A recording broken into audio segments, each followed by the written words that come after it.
Hi hello friends అందరికీ నమస్కారం. ఈరోజు ఈ వీడియోలో తెలంగాణ రాష్ట్ర వ్యాప్తంగా ఉన్నటువంటి మహిళలకు ప్రతి నెల 2500 రూపాయలు చొప్పున మహాలక్ష్మి పథకం కింద విడుదల చేస్తామని తెలంగాణ ప్రభుత్వం చెప్పిన పథకాన్ని ఎప్పుడు ప్రారంభిస్తారు, దానికి కావాల్సిన డాక్యుమెంట్స్ ఏంటి, అప్లికేషను ఎప్పుడు ప్రారంభిస్తారు అనే వివరాలు ఈ వీడియోలో తెలుసుకుందాం.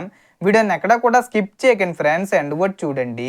వీడియో స్టార్ట్ చేసే ముందు మీకు ఒక small request friends, TG government నుంచి మహాలక్ష్మి పథకానికి సంబంధించి మరియు ఇతర పథకాలకు సంబంధించి ఏ చిన్న అప్డేట్ వచ్చినా మీరు మిస్ కాకుండా ఉండాలంటే వెంటనే మన ఛానల్ని సబ్స్క్రైబ్ చేసుకోండి. అండ్ సబ్స్క్రైబ్ చేసుకున్న వాళ్ళందరూ కూడా సబ్స్క్రైబ్ బటన్ పక్కనున్న గంట సింబల్లో ఆల్ అని పెట్టుకోవడం మర్చిపోకండి ఫ్రెండ్స్.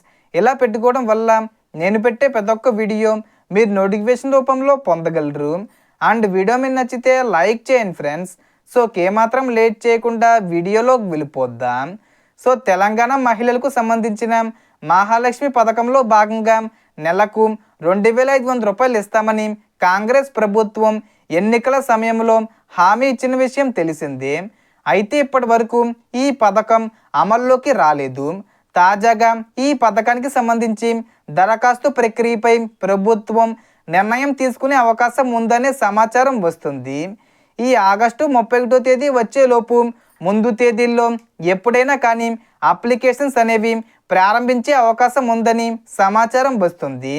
కానీ ఇంకా అధికారిక ప్రకటన రావాల్సి ఉంది. ఈ నేపథ్యంలో అర్హత ఉన్న మహిళలు ముందుగానే అవసరమైన పత్రాలను సిద్ధంగా ఉంచుకోవడం మంచిది. ముఖ్యంగా ration card, Aadhaar card, bank account వివరాలు, కుల ఆదాయ ధృవీకరణ పత్రాలు, ఓటర్ ఐడి వంటి పత్రాలను రెడీగా ఉంచుకోండి. వీటి జిరాక్సు అలాగే ఒరిజినల్స్ కూడా తీసి పెట్టుకోండి. అలాగే మీ బ్యాంక్ అకౌంట్కు ఎన్పిసి లింకు ఉందో లేదో చెక్ చేసుకోండి. పోస్ట్ ఆఫీస్ అకౌంట్ మాత్రమే ఉండాలనే నిబంధన లేదు. రేషన్ కార్డు ఉన్నవారు ఈకేవైసీ పూర్తి చేసుకోవడం మంచిది. ఆధారు, రేషన్ కార్డుతో రేషన్ దుకాణానికి వెళ్ళి ఈకేవైసీ చేయించుకోవచ్చు.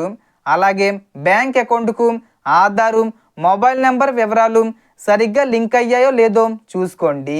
ఆధార్లో బయోమెట్రిక్ లేదా ఇతర వివరాలు అప్డేట్ చేయాల్సి ఉంటే ఆధార్ కేంద్రంలో పూర్తి చేసుకోవచ్చు. రేషన్ కార్డు లేనివారు అధికారికంగా దరఖాస్తు చేసుకునే అవకాశం ఉంటే అప్లై చేసుకోండి.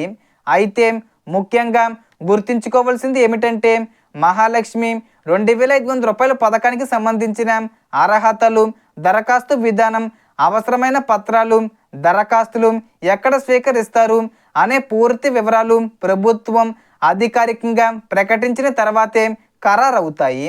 ప్రస్తుతం వస్తున్న సమాచారాన్ని మాత్రమే ఆధారంగా చేసుకొని ఎవరు డబ్బులు చెల్లించవద్దు. ఈ నెల చివరి వారంలో దరఖాస్తులపై స్పష్టత వచ్చే అవకాశం ఉందనే సమాచారం ఉంది. అధికారిక ప్రకటన వచ్చిన వెంటనే పూర్తి వివరాలను మీకు తెలియజేస్తాను. ఈ పథకం ఎప్పుడు ప్రారంభం కావాలని మీరు అనుకుంటున్నారో కామెంట్లో చెప్పండి. సో టోటల్ ఇన్ఫర్మేషన్ ఇది ఫ్రెండ్స్. మీకు ఈ వీడియో నచ్చితే లైక్ చేయండి, షేర్ చేయండి అండ్ సబ్స్క్రైబ్ చేసుకోండి. Thanks for watching.